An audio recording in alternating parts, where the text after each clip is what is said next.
नमस्कार साथियों, मैं सुधांशु तिवारी अद्वैत आईएएस के इस ऑनलाइन प्लेटफॉर्म पे आप सभी का स्वागत करता हूं। आज इंटरनेट की कुछ प्रॉब्लम की वजह से हम लोग लाइव नहीं मिल पाए हैं। कोई बात नहीं, हम लोग जो है ऐसे ही मिलकर बात कर रहे हैं और आपको रिकॉर्डेड वे में ये क्लासेस मिल जाएंगी। ठीक है, तो चलिए प्रारंभ करते हैं बिना समय गंवाए कि अद्वैत आईएएस आपके लिए लाया है अभ्यास प्रोग्राम, जिसके अंतर्गत हम कंप्लीट जनरल स्टडी यूपीएससी और यूपीपीसीएस के विद्यार्थियों के लिए प्रोवाइड करा रहे हैं, जिसमें जीएस के साथ साथ करंट के भी तमाम पहलुओं को हम लोग ऐड करते हैं अपने एग्जामिनेशन पॉइंट ऑफ व्यू से, जितने इम्पोर्टेंट हैं उन सभी को। और इस इम्पोर्टेंस को एक बात से समझ लिया जा सकता है कि हम लोगों ने जो 1-1.5 महीने करंट पढ़े हैं पीसीएस के एग्जाम में, वहां से आपको 8 से 10 क्वेश्चन फंसे हैं और वो जो है मैं बना रहा हूं उसका भी करंट का, जल्दी ही वो भी आपके सामने होगा। फिर आप देखेंगे कि हमने जो पढ़ा था उसे कैसे क्वेश्चन आ रहे हैं। तो इसका मतलब है कि हमारी जो तैयारी है अद्वैत आईएएस के साथ में वो बहुत सही चल रही है। तो बस ऐसे ही जुड़े रहिए और हम लोग अद्वैत आईएएस के इस ऑनलाइन प्लेटफॉर्म को और बेहतर लगातार बेहतरीन की तरफ लेकर जाएंगे, जिससे हम हिंदी मीडियम की यूपीएससी के सिलेक्शन और स्टेट पीसीएस के सिलेक्शन को और बढ़ा सके। ठीक है, तो चलिए प्रारंभ करते हैं। आज का पहला पॉइंट, विश्व मानक दिवस। सरकार ने एमएसएमई को समर्थन देने और निम्न स्तरीय उत्पादों पर अंकुश लगाने के लिए क्यूसीओ ढांचे में सुधार किया। ये कौन कह रहा है? केंद्रीय उपभोक्ता मामले और खाद्य मंत्री। ठीक है, इस बार का थीम क्या है? A share value for better world. A share value for a better world. ठीक है, इस बात पर जोर देता है कि अंतरराष्ट्रीय मानक समावेशी, सतत और लचीले वैश्विक विकास को कैसे आगे बढ़ाते हैं।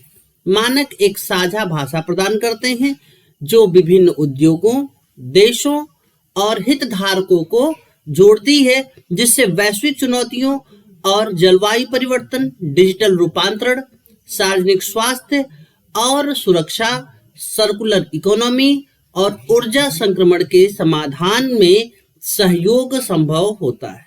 ठीक है, आईईसी, आईएसओ और आईटीयू का संदेश है कि दुनिया अंतरराष्ट्रीय मानकों को केवल नियमों को पालन भर नहीं करना है, बल्कि उसमें विश्वास बनाने, नवाचार बढ़ाने और दुनिया भर के जीवन को बेहतर बनाने के महत्वपूर्ण उपकरण है। इसीलिए हमारे उद्योगों को इस पर बेहतरीन ध्यान देना चाहिए।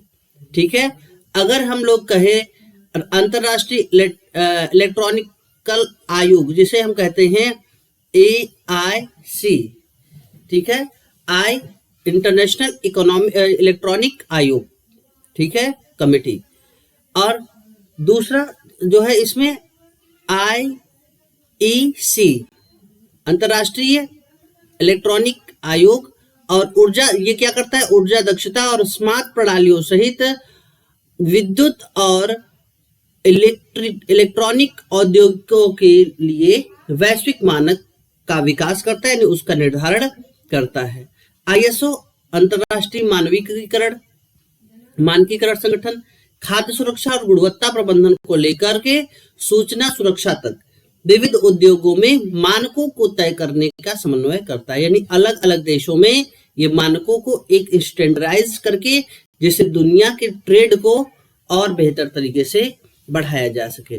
और ITU, ठीक है, इंटरनेशनल टेलीकम्युनिकेशन यूनियन, ये क्या करता है? मोबाइल नेटवर्क, 5G और ब्रॉडबैंड सहित ICT यानी सूचना और संचार प्रौद्योगिकी के लिए मानक का निर्धारित करता है। और ये तीनों संगठन मिलकर अंतरराष्ट्रीय मानकीकरण प्रयासों की रीढ़ है, जो सूचना अनुकूलता और सीमा पार समन्वय सुनिश्चित करते हैं। ठीक है, भारत में देखिए तो सरकार ने जो MSME क्षेत्र है उसको जो है बढ़ावा देने और गुणवत्ता को बेहतर करने के लिए क्या किया है? प्रमाणीकरण हेतु गुणवत्ता नियंत्रण आदेश, जैसे कहते QCO, इसको बढ़ावा देने की बात कही है। ठीक है कि पिछले 11 वर्षों में भारत की अर्थव्यवस्था 10वें स्थान से बढ़कर 4थे स्थान तक पहुंच गई है, जो सरकार के सुधार परिवर्तन नीति से प्रेरित एक उल्लेखनीय उपलब्धि है। उन्होंने कहा कि 2028 तक दुनिया की तीसरी बड़ी अर्थव्यवस्था बनने जा रहा है भारत। ठीक है, तो ये है एक अंतरराष्ट्रीय मानकीकरण दिवस। उसमें क्या क्या हुआ, थोड़ा सा ये PIB का है जो कि आपके लिए जरूरी नहीं है। ठीक है, भारत की गुणवत्ता पारिस्थितिकी तंत्र में मानकीकरण, पारदर्शिता और डिजिटल परिवर्तन को आगे बढ़ाने के उद्देश्य से कई प्रोग्राम लॉन्च किए गए। आप साथ ही में देखें, national lighting code of India 2025 का विमोचन किया गया। ठीक है, इसका पहली बार प्रकाशन कब हुआ? 2010 में हुआ। तो ये हर वर्ष लगभग प्रकाशित होता है। ठीक है, आइए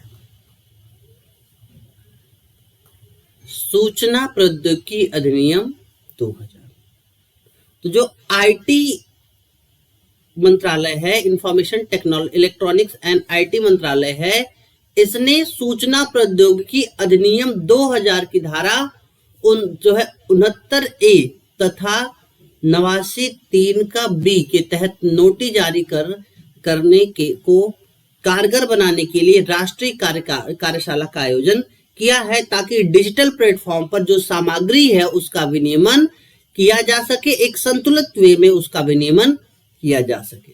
ठीक है, अब ये क्या है? सूचना प्रौद्योगिकी अधिनियम 2000। तो बेसिकली ये भारत में इलेक्ट्रॉनिक वाणिज्य और डिजिटल हस्ताक्षर तथा साइबर अपराधों सहित तमाम साइबर गतिविधियों को नियंत्रित करने वाला प्राथमिक कानून है। ठीक है, क्या है इसकी मुख्य विशेषताएं क्या है? तो ये इलेक्ट्रॉनिक रिकॉर्ड और डिजिटल हस्ताक्षरों को वैध बनाता है। साइबर सुरक्षा के लिए CERT-in को एक नोडल एजेंसी के रूप में स्थापित करता है। मध्यस्थों जैसे सोशल मीडिया प्लेटफॉर्म को इनकी क्या जिम्मेदारी है, इसको भी क्या करता है? परिभाषित करता है। विवाद समाधान के लिए ट्रिब्यूनल बनाने की बात करता है। ठीक है, अगर हम जिन प्रावधानों की बात कर रहे हैं उनकी बात करें, तो जब हम 69A की बात करते हैं, ये सरकार को किसी भी कंप्यूटर साधन के माध्यम से किसी भी जानकारी तक सार्वजनिक पहुंच को अवरुद्ध करने का अधिकार देता है। ठीक है, यानी किसी भी कंटेंट को ब्लॉक करने का राइट देता है, यदि इससे राष्ट्रीय सुरक्षा, सार्वजनिक व्यवस्था, विदेशी राज्यों के साथ संबंध को खतरा हो। ये एक्चुअल में आप देखेंगे तो ये आर्टिकल 19 के 1 की क के जो अपवाद है, जो निर्बंधन है, जो आर्टिकल 19 का 2 उसके तहत ये आर्टिकल काम करता है। ठीक है, यानी मूल अधिकार के भाग में जो 19(2) है उसके तहत ये आर्टिकल काम करता है। उसी तरह से अगर देखें तो धारा 89 क्या करता है? मध्यस्थों की सुरक्षित बंदरगाह संरक्षण प्रदान करता है। इन्हें उपभोगकर्ता जनित सामग्री के लिए उत्तरदायी से बचाता है। यानी हमारे प्लेटफॉर्म पे आकर के जो उत्तरदायी है, जो मतलब जो कंटेंट अपलोड कर रहा है, वो उसकी जिम्मेदारी है, हमारी जिम्मेदारी नहीं है। ठीक है, और ये भी कहता है क्या कहते हैं 79(3) का B, यदि कोई मध्यस्थ सरकारी अधिसूचना पर गैर कानूनी सामग्री हटाने ब्लॉक करने में विफल रहता है तो सुरक्षित बंदरगाह संरक्षण अधिनियम से उसे हटा दिया जाएगा। यानी अगर सरकार ने किसी कंटेंट को ब्लॉक करने के लिए कहा लेकिन वो कंटेंट ब्लॉक नहीं हुआ, तो ऐसे में उस कंटेंट के लिए उस सोशल मीडिया को क्या कर दिया जाएगा? जिम्मेदार बना दिया जाएगा। उस सोशल मीडिया पर जो चीजें अपलोड की गई हैं, अगर उसे ब्लॉक करने के लिए गवर्नमेंट ऑफ इंडिया ने कहा और जो है वो जो सोशल मीडिया साइट है उसने क्या किया कि हटाया नहीं, अब उस सामग्री के लिए वो व्यक्ति नहीं, वो सोशल मीडिया प्लेटफॉर्म जिम्मेदार है। ठीक है, ये चीजें हैं जो 79(3) के बी की बात करता है। ठीक है, आईटी नियम 2021 जो आप कहते हैं, उसका नियम 3 का 1 का डी कहता है कि मध्यस्थों द्वारा बरती जाने वाली उचित तत्परता को निर्दिष्ट करता है, जिसमें वास्तविक जानकारी प्राप्त होने पर गैर कानूनी जानकारी तक पहुंच को हटाना या अक्षम करने की आवश्यकता शामिल है। यानी अगर सरकार ने कहा कि ये जो चीज है ये गैर कानूनी है, तो आपको हटाना पड़ेगा। ठीक है, ये चीजें। ठीक है, अब देखिए जिसकी ही धारा 66A है, उस पे एक केस आया श्रेया सिंघल बनाम भारत संघ 2015 में। ठीक है, श्रेया सिंघल बनाम भारत संघ, उसी के आधार पे धारा 66A को जोड़ा गया। इस मामले में जो सर्वोच्च न्यायालय है, उसने क्या किया था, जो आईटी की धारा, जो आईटी एक्ट है जो 2000 में आया था, उसमें इनको क्या कर दिया था, रद्द कर दिया था और कहा था ये प्रावधान जो है एक तो अस्पष्ट है, दूसरा असंवैधानिक है। ठीक है, क्यों अस्पष्ट है? क्योंकि वास्तव में ये बताता नहीं है कि सरकार किन तत्वों को क्या करेगी, अवरुद्ध करने का अधिकार देगी, यानी किस तत्वों को रोकने, ब्लॉक करने के लिए किसी सोशल मीडिया को, किसी प्लेटफॉर्म को बताएगी। यहाँ पे सरकार को किसी भी माध्यम से, तो यहाँ पे राष्ट्रीय सुरक्षा का मतलब क्या, सार्वजनिक व्यवस्था का मतलब क्या, विदेशी राज्यों से संबंध है, इसका मतलब तो पहले आप डिस्क्राइब करो, तभी तो होगा। तो श्रेया सिंघल बनाम भारत संघ, इस वाद में क्या किया गया, इसको गैर संवैधानिक घोषित कर दिया गया। ठीक है, तो कहीं ना कहीं से जब गवर्नमेंट ऑफ इंडिया एक नया इस पर जो है करने जा रही है, एक नया कार्यशाला आयोजित करने जा रही है, यानी government of India IT act में कुछ जो है परिवर्तन लाने का प्रयास कर रही है, यानी प्रारंभ करना चाहती है, तो जरूर कुछ न कुछ ऐसा होगा। ठीक है, तो चलिए आगे चलते हैं। तो राष्ट्रीय घरेलू आय सर्वेक्षण, नेशनल हाउस इनकम सर्वे 2026 कौन करता है? तो मोस्फी करती है, यानी सांख्यिकी और कार्यक्रम क्रियान्वयन मंत्रालय। ठीक है, अब कब करेगी, क्या हो गया? नहीं, हो नहीं गया, फरवरी 2026 में करने जा रही है। ठीक है, ये पहला अखिल भारतीय घरेलू आय सर्वेक्षण होगा। इस सर्वेक्षण में पारस्परिक आय तुलना और आय स्रोतों का विस्तृत विश्लेषण होगा। ठीक है, जैसे भारत के सामाजिक आर्थिक आंकड़ों में लंबे समय से कमी जो चली आ रही है, उसको हम दूर कर सकेंगे। ठीक है, इसका उद्देश्य क्या होगा? इसका उद्देश्य होगा कि जीवन परिस्थितियों, आय और व्यय के पैटर्न को जानना तथा उपभोक्ता मूल्य सूचकांक यानी सीपीआई का पुनर्निर्धारण करके राष्ट्रीय खाते को तैयार करने और गरीबी एवं कठिनाई विश्लेषण करने के लिए महत्वपूर्ण डाटा प्रदान करना। ठीक है, सांख्यिकी एवं कार्यक्रम क्रियान्वयन मंत्रालय के अंतर्गत अंतरराष्ट्रीय सांख्यिकी राष्ट्रीय सांख्यिकी कार्यालय, जिसे एनएसओ कहते हैं, नेशनल सैंपल ऑफिस ने वर्ष 1920 में बड़े पैमाने पर घरेलू सर्वेक्षण, 1950 में बड़े पैमाने पर घरेलू सर्वेक्षण किए थे। एनएसएस यानी राष्ट्रीय नमूना सर्वेक्षण, नेशनल सैंपल सर्वे, और इसी का जो ऑफिस है उसको कहते हैं NSSO, national sample survey office. घरेलू कल्याण, उपभोग, रोजगार, स्वास्थ्य, संपत्ति और ऋणग्रस्तता पर प्रमुख आधिकारिक आंकड़े प्रदान करता है, जो साक्ष्य आधारित नीति निर्माण का समर्थन करता है। अब आप देखेंगे कि America, Canada, Britain, Sri Lanka, Bangladesh, चीन और मलेशिया में ऐसे सर्वेक्षण लगातार होते रहते हैं। ठीक है, जैसे हम वास्तव में जो हमारे नागरिक हैं, जो हमारे देश के निवासी हैं, उनकी आर्थिक स्थिति को हम जान पाए। ठीक है, अगला जो पॉइंट है शर्म अल शेख, क्या है यहाँ पे? एक जगह है। क्या है? मिस्र की एक जगह है जहां पे गाजा और इजराइल के बीच में जो तनाव चल रहे थे, जो युद्ध चल रहा था, उसमें संघर्ष समाप्ति के लिए और मध्य पूर्व में स्थिरता बहाली के लिए ये एक बैठक हुई जिसमें ये युद्ध खत्म हुआ। उसके 2 क्लिप बड़े वायरल हो रहे हैं और उन दोनों क्लिप को मैंने अपने YouTube चैनल पर जो है शॉर्ट के रूप में शेयर किया है, आप जाके देख सकते हैं। वो दोनों क्लिप मतलब इस जो शिखर सम्मेलन था उसमें मुझे बहुत ही ज्यादा हास्यास्पद लगे।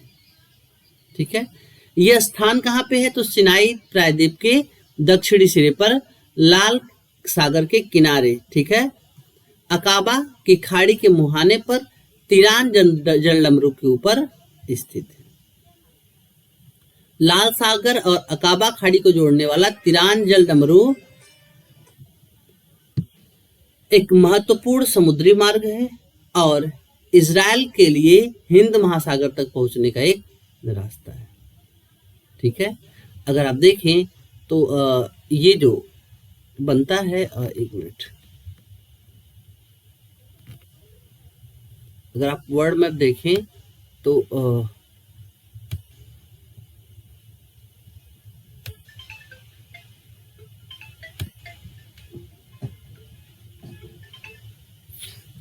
जो ये अफ्रीका बनता है, अफ्रीका के ऊपर एक आता है ना, ऐसे समझ, सॉरी मैं यहाँ नीचे बना देता हूँ।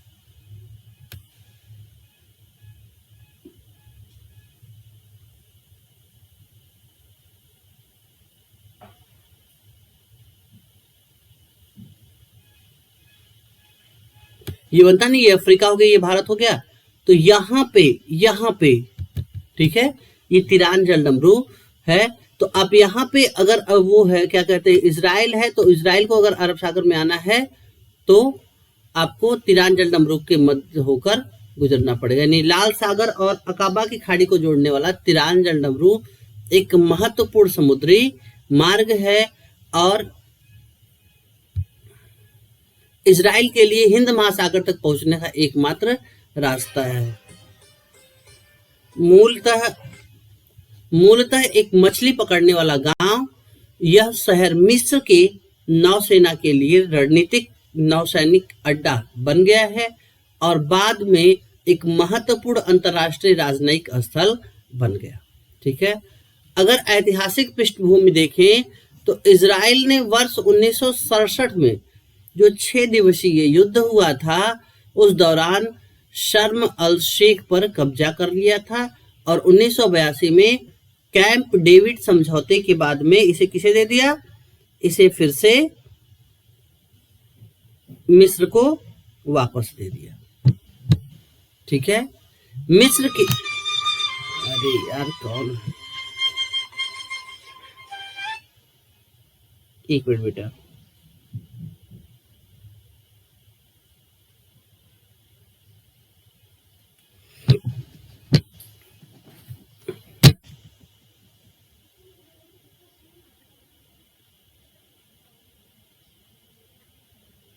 ठीक है, चलो चलते हैं। तो मिस्र के जो राष्ट्रपति हैं उसने मुबारक ने 1982 में शांति का शहर इसको घोषित किया। किसे घोषित किया? शर्म अल शेख। ठीक है, ये एक राजनीतिक केंद्र के रूप में उभरा और वैश्विक जो शिखर सम्मेलन, यहाँ पे बहुत सारे शिखर सम्मेलन आयोजित किए जाते हैं। ठीक है, जैसे अगर देखिए तो इजराइल फिलिस्तीन शांति वार्ता 1999, पहला यूरोपीय संघ अरब लीग शिखर सम्मेलन 2009, संयुक्त राष्ट्र जलवायु परिवर्तन सम्मेलन यानी कोप 27 2022 और शांति के लिए शिखर सम्मेलन 2025 जो अभी हो रहा है। ठीक है, ये चीजें हैं। अब आते हैं राष्ट्रीय लाल सूची मूल्यांकन पहल। इस पर हमने एक बार बात कर ली है, आइए फिर से दोबारा बात कर लेते हैं। तो वनस्पतियों और जीव जंतुओं के संरक्षण के लिए उनकी स्थिति को मूल्यांकन करने के लिए एक 5 वर्षीय राष्ट्रीय लाल सूची का मूल्यांकन पहल 2025 से 30 के बीच में किया जाएगा, जिसकी घोषणा अबू धाबी में आयोजित आईयूसीएन के विश्व संरक्षण कांग्रेस में की गई थी। ठीक है, इसमें क्या है, इसका उद्देश्य क्या है कि जो भारत की सबसे अधिक संकटग्रस्त प्रजातियां हैं उनकी पहचान करके उनका संरक्षण करना, ताकि जो कि वैश्विक पर्यावरण परिवर्तन के चलते जो लगातार जीव विलुप्त हो रहे हैं हम उनका संरक्षण कर सके। अब देखिएगा कि भारत की जो लाल सूची है उसको विकसित करने के लिए 7,000 वनस्पतियों और 4,000 जीव जंतुओं सहित लगभग 11,000 प्रजातियों के विलुप्त होने के जोखिम का क्या किया जाएगा, मूल्यांकन किया जाएगा। ठीक है, अब आप देखेंगे तो इसका जो क्रियान्वयन होगा वो केंद्रीय पर्यावरण, वन एवं जलवायु परिवर्तन मंत्रालय द्वारा किया जाएगा, जिसमें भारतीय वनस्पति सर्वेक्षण, भारतीय प्राणी सर्वेक्षण और भारतीय वन्य जीव संस्थान सहित प्रमुख क्रियान्वयन निकाय शामिल होंगे। ठीक है, वैश्विक जैव विविधता की प्रतिबद्धताओं की बात करें तो यह कुनमिंग मॉन्ट्रियल वैश्विक जैव विविधता फ्रेमवर्क के लक्ष्य 4 को पूरा करेगा, जिसमें प्रजातियों के विलुप्त होने से रोकने, आनुवांशिक विविधता की रक्षा करने और मानव वन्य जीव संरक्षण को जो है संघर्ष को क्या करना, कम करना। जैसे आप देखेंगे कि मानव की बस्तियां लगातार जंगलों की तरफ पास जाती जा रही हैं, इसलिए जंगल से तमाम शेर, बाघ, चीते, हाथी आकर के मानवीय बस्तियों पर आक्रमण कर रहे हैं। इसे क्या कहते हैं, मानव वन्यजीव संरक्षण। तो हम इसका भी प्रबंधन करने जा रहे हैं। ठीक है, आप देखेंगे जैव विविधता अभिशमन, क्योंकि जो है आप देखेंगे तो भारत जो बायोडायवर्सिटी कन्वेंशन है उस पे हस्ताक्षर करने वाला देश है, यानी भारत क्या करेगा, भारत जैव विविधता पर निगरानी और संरक्षण करने के लिए क्या है, बाध्य है। और इसीलिए आप देखेंगे कि जो हमारे इसके लिए जो वैज्ञानिक आधार है उसे ही प्रदान करने के लिए हम रेड बुक का प्रकाशन कर रहे हैं। अगर भारत में जो वर्ल्ड लेवल पे आईयूसीएन के तहत देखा जाए तो लगभग 13.4% जो जीव हैं वो संकटग्रस्त हैं, 289 प्रजातियां संकटग्रस्त हैं। ठीक है, और 13.8% के बारे में जो आंकड़े हैं वो अपर्याप्त है। ठीक है, भारत में उच्च स्तर की स्थानीयता पाई जाती है, यानी यहाँ पे बहुत अधिक प्रकार के जीव जंतु पाए जाते हैं। ठीक है, जिसमें से लगभग 13.4% संकटग्रस्त हो गए, लगभग 89% 79 उभयचर, 24.9% सरीसृप केवल भारत में ही पाए जाते हैं और विश्व के किसी हिस्से में प्राकृतिक रूप से नहीं मिलते। यानी ये भारत के लिए एक बड़ी बात है कि इनको संरक्षित करना। ठीक है, अब अंतरराष्ट्रीय प्रकृति संरक्षण संघ जिसको आईयूसीएन कहते हैं, आईयूसीएन क्या है, एक सरकारी और नागरिक संगठन दोनों को मिलाकर के बनाया गया एक समूह है। कब बना, 1948 में। क्या करना है, ये विश्व की सबसे बड़ा और सर्वाधिक विविध पर्यावरण नेटवर्क वाला संगठन है। भूमिका क्या है, अब देखेंगे इसका जो मुख्यालय है वो ग्रैंड स्विट्जरलैंड में है। ये प्राकृतिक विश्व की स्थिति को संरक्षण करने के लिए एक प्राधिकरण के रूप में काम करता है। ये क्या करता है कि जो दुनिया के जीव हैं उनको जो संकटग्रस्त हैं उनकी सूचियां बनाता है। तो उसमें देखिए लाल सूची, जो ऐसे जानवर जो लगातार विलुप्त होने के पास जा रहे हैं वो लाल सूची में हो जाएंगे। ठीक है, उसके अलावा ग्रीन बुक, येलो बुक भी ये प्रकाशित करता है। ठीक है, अब देखिए प्रश्नों को देख लीजिए। तो निम्नलिखित युग्मों पर विचार करें। तो वन्य जीव प्राणी और मुख्य रूप से कहाँ पाए जाते हैं। ठीक है, तो नीले मीनपक्ष शरीर महाशीर, कावेरी नदी, इरावती डॉल्फिन, चंबल, और मोरचाब रस्टी, चीतीतार बिल्ली, पूर्वी घाट। इसमें से कौन सा सुमेलित है? थोड़ा सा यहाँ पे इसको आप नहीं पढ़ेंगे, ठीक है। तो आप देखेंगे कि जो इसमें इरावती नदी जो है चंबल में नहीं है। जो इरावती डॉल्फिन है ये चंबल में नहीं है। चंबल में जो है आप देखेंगे, चंबल नदी किस नदी से की जो है के द्वारा बनाई गई है? क्या कहते हैं, जो चंबल का बीहड़ है वो चंबल नदी के द्वारा बनाया गया है। और उसमें डॉल्फिन नहीं पाई जाती है, उसमें मगरमच्छ पाए जाते हैं, ठीक है। तो चंबल नदी में क्या पाए जाते हैं? मगरमच्छ पाए जाते हैं, ठीक है। आइए आगे चलते हैं।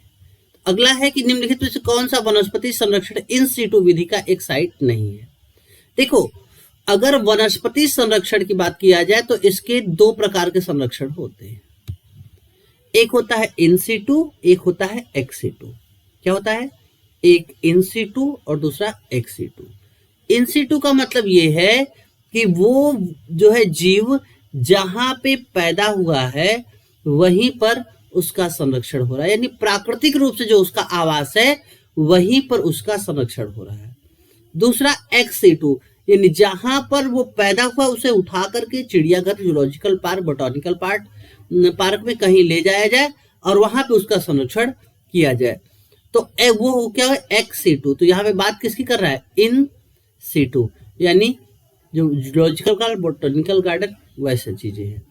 तो बायोस्फीयर रिजर्व, यहाँ तो ये तो इन सीटू है, ठीक है। राष्ट्रीय उद्यान, ये भी क्या है? इन सीटू है। वन्य जीव अभयारण्य, इन सीटू, यानी जहां पे है जो नेचुरल, ये क्या है? नेचुरल आवास है। लेकिन मैंने क्या बताया? बोटॉनिकल गार्डन क्या है? ये एक एक्स सीटू का एग्जाम्पल है, यानी इसमें पूछा गया कौन सा साइट नहीं है, तो आप क्या डालोगे? बोटॉनिकल गार्डन। ये भी 2011 में प्रश्न आ चुका है। आइए आगे चलते हैं, बात करते हैं भारत टैक्सी। भारत अपना पहला सहकारी आधारित नागरिक प्रथम राष्ट्रीय ride handling platform Bharat taxi launch करने के लिए तैयार है। यह समावेशी, तकनीकी सक्षम और पारदर्शी सार्वजनिक सेवाओं के डिजिटल इंडिया विजन के अनुरूप है।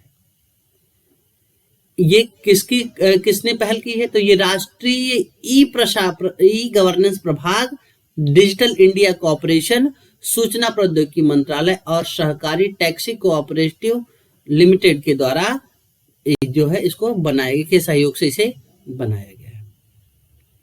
उद्देश्य क्या है? इस साझेदारी का उद्देश्य भारत के लिए सुरक्षित, अंतर संचालनीय और नागरिक केंद्रित मोबिलिटी प्लेटफॉर्म तैयार करना है, ठीक है। अगर विशेषताओं की बात करें तो निर्बाध पहचान सत्यापन और सेवा वितरण सुनिश्चित करने के लिए भारत टैक्सी को डिजी लॉकर, उमंग और एपीआई सेतु से एकीकृत किया जाएगा। अगर आपको ये चीजें नहीं पता है तो ये चीजें क्या है? एक गवर्नमेंट की पोर्टल है, ठीक है, जो अलग अलग काम के लिए बनाई गई, ठीक है। यह प्लेटफॉर्म भारत सरकार के डेटा सुरक्षा मानदंडों को सुदृढ़ साइबर सुरक्षा मानकों का पालन करेगा।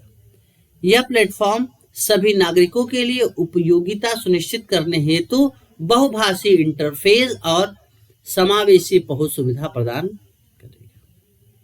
अब आते हैं भारत में प्राकृतिक कृषि।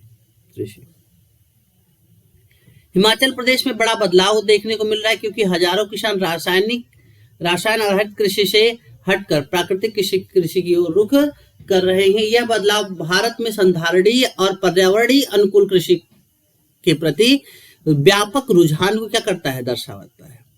अब प्राकृतिक कृषि क्या है? तो अगर नीति आयोग की परिभाषा को देखें तो एक रसायन मुक्त पारंपरिक कृषि पद्धति है जो फसलों, वृक्षों, पशुधनों और कार्यात्मक जैव विविधता को एकीकृत करने वाले कृषि पारिस्थितिकी सिद्धांत पर आधारित है। यानी जो खेत का वेस्ट है वो पशुओं के लिए, जो पशुओं का वेस्ट है वो खेत में डालना। ठीक है। यह प्रकृति के साथ मिलकर कार्य करने के सिद्धांत का पालन करता है, जिसमें मानवीय हस्तक्षेप को न्यूनतम रखता है। इसे प्रायः डू नथिंग फार्मिंग कहा जाता है और कृत्रिम रासायनिक पदार्थों के पूर्ण परिहार पर बल दिया जाता है। देखो ये है, जैसे बीज का उपचार करने के लिए प्राकृतिक मिश्रण का उपयोग करना, जीवामृत, इसमें जो मृदा की उर्वरता को बढ़ाने के लिए जैविक मिश्रण को उपयोग करना, वापासा, मृदा में केचुओं को सक्रिय करने जलवाष्प संघनन उत्पन्न करना। ठीक है। मल्चिंग, कृषि की आर्द्रता बनाए रखने के लिए बायोमास मल्ल का उपयोग करना। और पौधा सुरक्षा, पौधों को कीटों और रोगों से बचाने के लिए जैविक स्प्रे का उपयोग करना। ये क्या है? प्राकृतिक कृषि के घटक है। अगर इसकी विशेषताओं की बात की जाए तो इसमें जो है कोई बाहरी रासायनिक इनपुट नहीं लगते। ऑन फार्म इनपुट जनरेशन, यानी खेत पर ही कृषि इनपुट का उत्पाद हो जाता है, जैसे नीमाश्रय, अग्नाश्रय, जीव बीमा और बीजामृत, जो आपको पीछे बताया है। ठीक है। इसमें स्थानीय रूप से गाय का गोबर, गोमूत्र, गुड़, बेसन तथा मृदा जैसे सामग्रियों का प्रयोग करके खेत तैयार किया जाता है। इसके साथ ही हम पशुधन को एकीकृत करेंगे, विविध फसलों की प्रणाली को बढ़ाएंगे। ठीक है। मृदा गतिविधि और जैव विविधता को भी बढ़ाएंगे। मल्चिंग और आवरण फसल एवं सूक्ष्म जीव गतिविधियों को भी जोर दिया जाएगा और न्यूनतम सिंचाई का उपयोग करके प्राकृतिक रूप से जो मृदा में आर्द्रता है उसमें सुधार किया जाएगा। ठीक है। इससे क्या होगा कि एक तरफ तो परागण बढ़ेगा, यानी मिट्टी को भी अच्छा होगा, और आप देखेंगे कि जो लाभकारी कीट हैं उनकी संख्या बढ़ेगी। दूसरा, यूरिया और तमाम जो उर्वरक हैं, जो रसायन हैं, उनसे बच करके हम लोग और बेहतर अपने जीवन शैली को कर सकते हैं। अब ये किसान और ग्रामीण आजीविका किस प्रकार लाभ पहुंचा रही है, इसकी बात करें तो इससे क्या होगा कि कृषि लागत क्या हो जाएगी? कम हो जाएगी, क्योंकि बाहर से उन्हें जैविक जो है रासायन खरीदना नहीं है। इससे एक अस्थायी सामाजिक आर्थिक लाभ भी होगा और शून्य बजट कृषि का भी विकास होगा। ठीक है। दूसरा, इसमें पारंपरिक रासायनिक कृषि की तुलना में 50 से 60% लागत क्या होती है? कम होती है। ठीक है। और तमाम चीजें खेत पे ही तैयार की जाती हैं। किसानों का आय भी क्या होगा? बढ़ जाएगा। रोजगारों का सृजन होगा। स्वास्थ्य और खाद्य सुरक्षा को भी और बेहतर बढ़ावा मिलेगा और पोषण घनत्व को भी बढ़ावा मिलेगा। जो इससे इसके बाद आप देखेंगे कि ये महिलाओं के जैव इनपुट खाद बनाने, किचन गार्डनिंग और किसान उत्पादक समूहों को तैयार करने में शामिल, जैसे किचन गार्डन जैसी पद्धतियां क्या होंगी? ज्यादा लोकप्रिय हो जाएंगी। अब प्राकृतिक कृषि में के लिए भारत की पहल की बात किया जाए तो राष्ट्रीय प्राकृतिक कृषि मिशन किसके द्वारा चलाया गया? कृषि एवं किसान कल्याण मंत्रालय। पारस्परिक ज्ञान पर आधारित रासायनिक मूल्य, पारिस्थितिक तंत्र पर आधारित प्राकृतिक कृषि को बढ़ावा देना। ठीक है। इसमें 15,000 क्लस्टरों में लगभग 7.5 लाख हेक्टेयर भूमि को शामिल करते हुए 1 करोड़ किसानों को लाभ देने की बात कही गई है। ठीक है। ये चीजें हैं। ठीक है। ये पीआईबी का national mission for natural farming कब से चला? 25 नवंबर 2024। ठीक। चलो, आपको वो जो सारे हमने ऊपर दिए हैं यहाँ पे वो सारे डाटा मिल जाएंगे और सारी चीजें यहाँ पे मिल जाएंगी। देखिए, आंध्र प्रदेश में आंध्र प्रदेश समुदाय प्रबंधन प्राकृतिक कृषि खेती, ठीक है, रामथू साधिका कृषि विभाग आंध्र प्रदेश द्वारा समन्वित रूप से इसको चलाया जा रहा है। गुजरात में सकपालमा खेडूत कल्याण और प्राकृतिक खेती के लिए पागला के द्वारा शुरू किए गए। हिमाचल प्रदेश में और राजस्थान में भी ऐसी व्यवस्थाएं की जा रही हैं। चुनौतियां क्या है? एक तो लोगों में ज्ञान और कौशल का समझ नहीं है।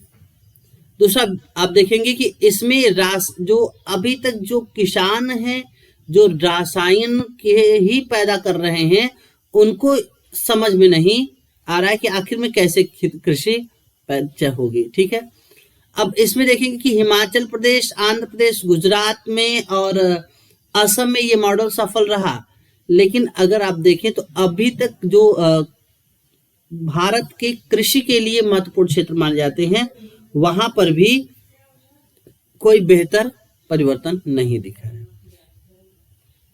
इसके अलावा नीतिगत जटिलता, बाजार संबंध और प्रीमियम मूल्य का निर्धारण भी करना पड़ेगा, जिससे हम इसको बढ़ावा दे सकें। क्या क्या किया जा सकता है? तो एक तो किसान समूहों को डिसेंट्रलाइज करके इससे कृषकों को नया जो है क्या करना, उनको चीजों को बेहतर तरीके से लागू करने के लिए प्रशिक्षण देना और उनके हेल्प करना। ठीक है, अब ज्ञान नेटवर्क मजबूत होगा। अगर हम यहाँ पे बेहतर काम करेंगे तो ज्ञान नेटवर्क ऑटोमेटिक मजबूत हो जाएगा। और जो जैविक इनपुट है, इनको सुगम्य बनाया जाए, यानी ये आसानी से हो। और बाजारी एकीकरण और प्रमाणन को विकसित करना है। अब जैविक कृषि के प्रमाणन पर भी हमने एक सेशन किया है, करंट का ही वो पार्ट है, आप देख सकते हैं।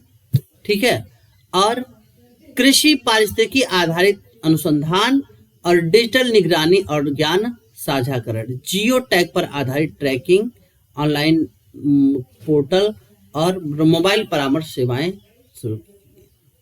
ठीक है, आप देखेंगे कि प्रश्न क्या क्या आया है पीटी में। पर्माकल्चर कृषि पारंपरिक कृषि रसायन से कैसे अलग है? तो आप कहेंगे कि भैया ये पर्माकल्चर कृषि की मोनोकल्चर प्रथाओं को हतोत्साहित करते हैं, यानी यहाँ पे लगातार बदल, जैसे मान लीजिए किसी खेत में रहर बोया गया या कोई दलहन फसलें बोई गई, तो सब जानते हैं उसमें नाइट्रोजन स्थिरीकरण बैक्टीरिया होते हैं। अब क्या है कि जब उसमें जो वो बैक्टीरिया होते हैं, तो जिस खेत में दलहन लगाई गई वहां पे नाइट्रोजन अधिक हो गया, तो वहां पे कोई और फसल लगा दो। अब हमने नाइट्रोजन के लिए, यानी धीरे धीरे मल्टीकल्चर, जैसे कृषि जो है, जो लैंड है, जो फर्टाइल लैंड है, वो खत्म ना हो। पारस्परिक रासायनिक कृषि मृदा में लवणता की वृद्धि होती है, जबकि पर्माकल्चर में ऐसी घटनाएं नहीं, ऐसी कोई बात नहीं। ठीक है, यहां पे जो बात है वो केवल इतनी है कि जो रासायनिक कृषि है उससे लवणता बढ़ रही है लगातार। अभी तक चीजें ये कंफर्म नहीं हुई कि क्या पर्माकल्चर में ऐसा हो रहा है, लेकिन कुछ रिसर्च कहते हैं ऐसा हो रहा है। यानी अगर ये अलग होता तो हम इसे गलत मान सकते थे, लेकिन हम इसे अभी गलत नहीं मानेंगे। ठीक है, आप देखेंगे अर्धशुष्क क्षेत्र में पारंपरिक रासायनिक कृषि आसानी से संभव है, लेकिन ऐसे क्षेत्र में पर्माकल्चर इतनी आसानी संभव नहीं, बिल्कुल, क्योंकि यहाँ पे आपको एक ही फसल का उत्पादन नहीं करना पड़े, क्योंकि अर्धशुष्क क्षेत्रों में जो कि डाइवर्सिटी की क्या हो जाए, कमी हमेशा रहती है। अब आते हैं 2012 क्वेश्चन, निम्नलिखित कृषि पद्धतियों, अभी आया था, रिसेंट में आया था। ठीक है, ये कंटूर खेती, रिले फसल और शून्य जुताई, निम्नलिखित में से कौन सा मिट्टी में कार्बन को अलग करके भंडारण करने में मदद करता है? तो ये केवल शून्य जुताई है। अगर जुताई नहीं करेंगे, शून्य जुताई करेंगे, तो क्या होगा, धीरे धीरे उसमें कार्बन भंडारण बढ़ता जाएगा। भारत में सुरक्षित और विश्वसनीय एआई अनुकूलन परिवेश। तो इलेक्ट्रॉनिक्स और आईटी मंत्रालय ने भारत ने अपने इंडिया एआई मिशन के तहत सुरक्षित और विश्वसनीय एआई स्तंभ के तहत 5 अग्रणी परियोजना का चयन किया है, जो डीप फेक का पता लगाने, पूर्वाग्रह को कम करने और सुरक्षित मूल्यांकन को लक्षित करता है। ठीक है, ये 5 स्तंभ क्या क्या है? एक तो डीप फेक का पता लगाना। आईआईटी जोधपुर और आईआईटी मद्रास ने एक साक्ष्य करके पोर्टल बनाया है, जिसमें real time multi agent framework गलत सूचना और डिजिटल धोखाधड़ी से सुरक्षा प्रदान करने के लिए डीपफेक को पता लगाने की बात कही गई है। दूसरा है पूर्वाग्रह शमन। ये कृषि क्षेत्र में प्रयुक्त जो है LLM, ठीक है, लार्ज लैंग्वेज मॉडल, तो डिजिटल फ्यूचर्स लैब और कार्या, ये AI पे जो कृषि के जो मौजूदा लैंगिक पूर्वाग्रह मॉडल मूल्यांकन है इनको कम करना, और इसका उद्देश्य एक ऐसे निष्पक्ष और समावेशी AI अनुप्रयोग को प्रोत्साहित करना जो महिला किसानों और ग्रामीण समुदायों की जरूरतों को सामना कर सके, ठीक है। और तीसरा है प्रवेश परीक्षण और मूल्यांकन। एनविल IIT धारवाड़ ने बनाया है, ठीक है। ये जनरेटिव AI के लिए प्रवेश परीक्षण, मूल्यांकन उपकरण और प्रतिकूल हमलों के खिलाफ AI सिस्टम सुरक्षा और लचीलापन बढ़ाता है, ठीक है। अब आते हैं इंडिया AI मिशन। भारत में एक जिम्मेदार AI पारिस्थितिक तंत्र को बढ़ावा दे रही है, ठीक है। अब इसमें जो है क्या क्या किया जा रहा है, तो आप देखेंगे इसमें सस्ती कीमत पर उच्च स्तरीय GPU प्रदान करना। ये GPU मात्र 65 रुपए प्रति घंटा के रियायती दर पर उपलब्ध होंगे, ठीक है। इंडिया AI अनुप्रयोग विषय विकास पहल, यानी सबको AI से जोड़ना, ठीक है। AI कोष यानी data set platform, AI model के लिए बड़े डेटा सेट विकसित करना, यह सरकारी और गैर सरकारी स्रोतों को डेटा को एकीकृत करना, ठीक है। इंडिया AI फाउंडेशन मॉडल, ठीक है। और India future skills, India startup financing, India startup global कार्यक्रम, सुरक्षित और विश्वसनीय AI फोकस क्षेत्र में आप देखेंगे मशीन लर्निंग, पूर्वाग्रह क्षमता, गोपनीयता संरक्षण, ML और व्याख्या, एडिटिंग, शासन परीक्षण इत्यादि फोकस क्षेत्र में है। ये चीजें हैं, ठीक है। ये जो हमने अभी बात की है 7 pillars of India AI mission. आप इसको पूरा थोड़ा सा टेक्निकल है, चीजें थोड़े से कम समझ में आएंगी, 2 बार 3 बार इसको देखिएगा, इसको पढ़िएगा और इसको समझने की कोशिश करिएगा, क्योंकि ये बात कंफर्म कर लीजिए कि यहां से UPSC में एक प्रश्न तो आना ही आना है। अगर आप देखिए भारत में AI पारिस्थितिक तंत्र, तो प्रौद्योगिकी क्षेत्र में वृद्धि, वर्ष 2025 में वार्षिक राजस्व 280 बिलियन अमेरिकी डॉलर को पार करने का अनुमान है, ठीक है। इसमें आप देखेंगे AI पारिस्थितिक तंत्र में, AI इकोसिस्टम में 6 मिलियन से अधिक लोग क्या हैं, कार्यरत हैं। और वैश्विक क्षमता केंद्र अगर देखा जाए तो भारत में 18,000 से अधिक GCC हैं, जिसमें 500 से अधिक कृत्रिम AI पर कार्य कर रहे हैं। अब भारत में लगभग 1.8 लाख स्टार्टअप हैं, जो पिछले वर्ष 89.9% नए स्टार्टअप उत्पादक सेवाओं में AI को शामिल किया गया है। क्या हम लोग कर रहे हैं, एक तो इसको आप देखेंगे कि स्किल इंडिया, फिर उसके बाद में राष्ट्रीय AI कौशल कार्यक्रम, AI यूथ बूट कैंप, फिर उसके बाद प्रशिक्षण, व्यवसायिक प्रशिक्षण में AI अनुसंधान और नवाचार कोष, AI क्षमता विकास केंद्र, दुनिया भर में प्रौद्योगिक जगत के दिग्गजों के साथ साझेदारी करना। इन सब के माध्यम से हम क्या कर रहे हैं, ये इकोसिस्टम बना रहे हैं। अब प्रश्न देखिए, तो 2020 का प्रश्न है, विकास की वर्तमान स्थिति में कृत्रिम बुद्धिमत्ता निम्नलिखित में से किस कार्य को प्रभावी रूप से कर सकती है। तो 1 2 3 4 इसको लगा लीजिए, 1 2 3 4। तो प्रौद्योगिकी इकाइयों के विद्युत खपत को कम करना, सार्थक लघु कहानी और गीतों की रचना, रोगों का निदान और टेक्स्ट से स्पीच में परिवर्तन, और विद्युत ऊर्जा का बेतार संरक्षण। तो क्या क्या कर सकती है, तो ये कर सकती है औद्योगिक में ऊर्जा खपत कर सकती है, गीतों की रचना कर सकती है और टेक्स्ट टू स्पीच पे काम कर सकती है।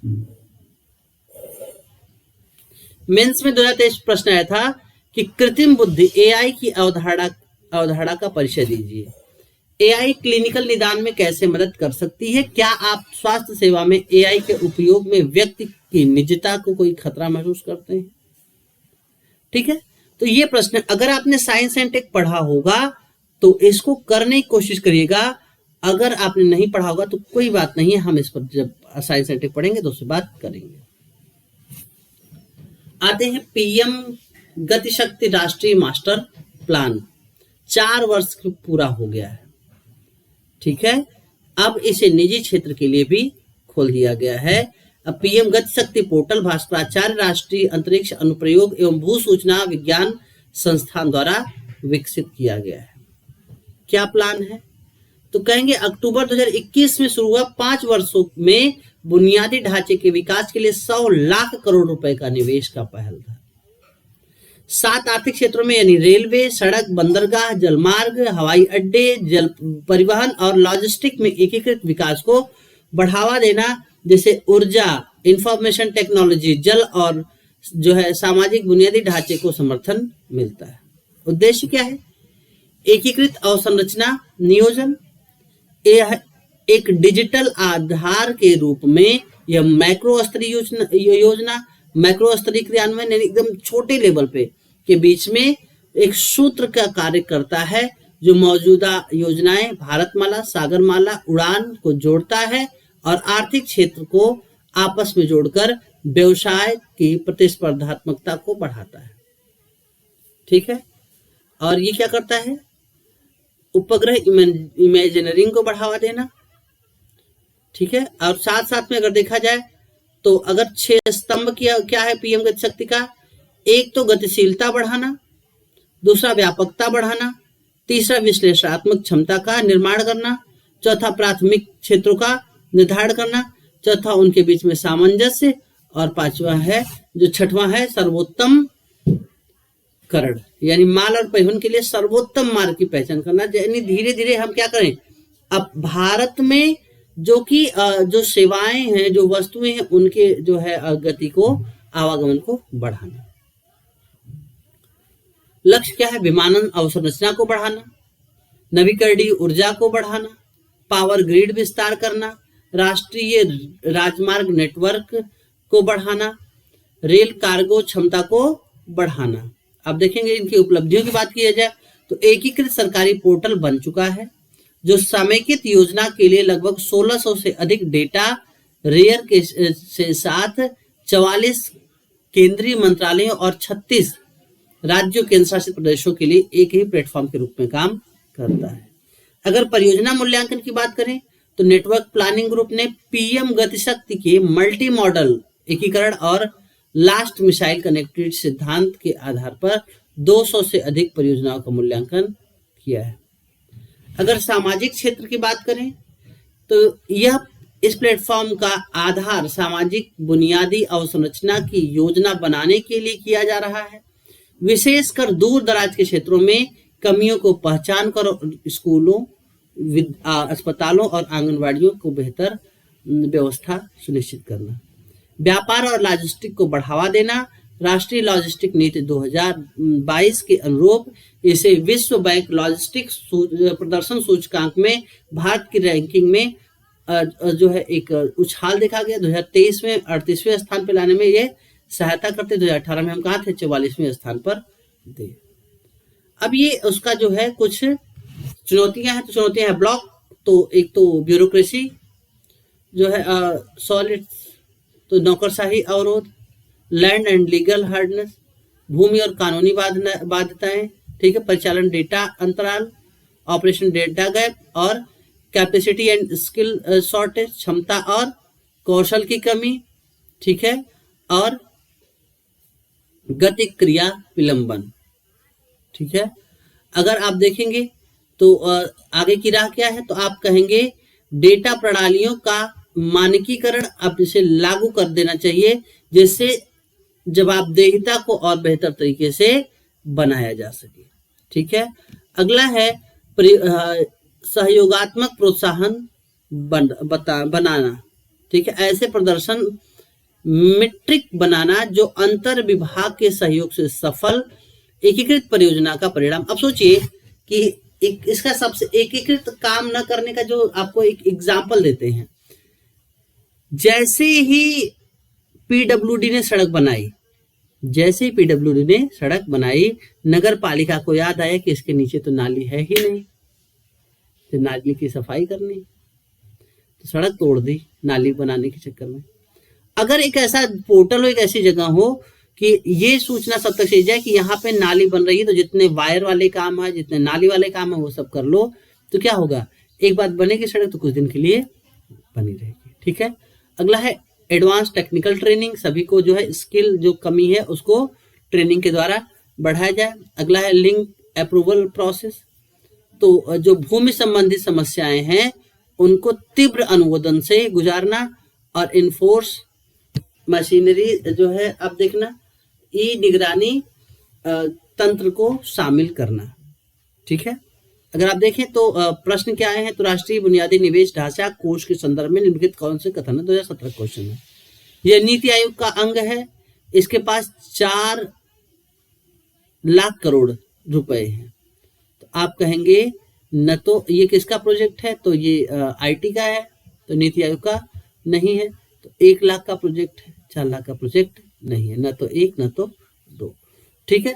भारत में सार्वजनिक कुंजी और अवसंरचना शब्द प्रयोग के संदर्भ में किया जाता है, तो ये डिजिटल सुरक्षा संरचना के संदर्भ में किया जाता है।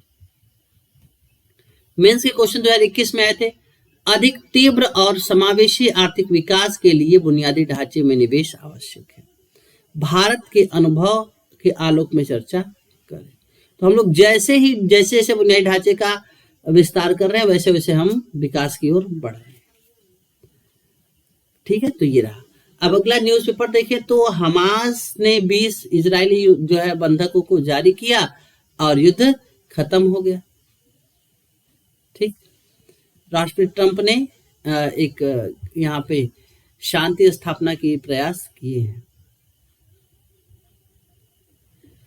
अब अगला है कि दक्षिण रीज का 41 वर्ग किलोमीटर का क्षेत्र अनारक्षित वन क्षेत्र घोषित हुआ, राष्ट्रीय राजधानी का क्षेत्र है। ठीक है। अब भारतीय विदेश नीति में जो अभी हमने अफगानिस्तान के साथ में जो नए चीजें शुरू की हैं, जो अफगानिस्तान के विदेश मंत्री का भारत आगमन हुआ है, ठीक है, उसको लेकर के ये एक अस्पष्ट सा आप कह सकते हैं, और बिना किसी बेहतर परिणाम के ये आर्टिकल है, लेकिन हाँ आप इसको पढ़ सकते हैं, आपका थोड़ा सा देखने का नजरिया और ब्रॉड होगा। ठीक है। 2025 के अर्थशास्त्र के नोबेल पुरस्कार के लिए जोएल मोकिर, फिलिप अगियन और पीटर होविड को दिया गया है। ठीक है। तो आज के दिन इतना ही करते हैं करंट का, मिलते हैं और आगे बात करते हैं। तब तक के लिए नमस्कार। जुड़े रहिए अद्वैत के साथ, लाइक करिए, कमेंट करिए, सब्सक्राइब करिए। धन्यवाद।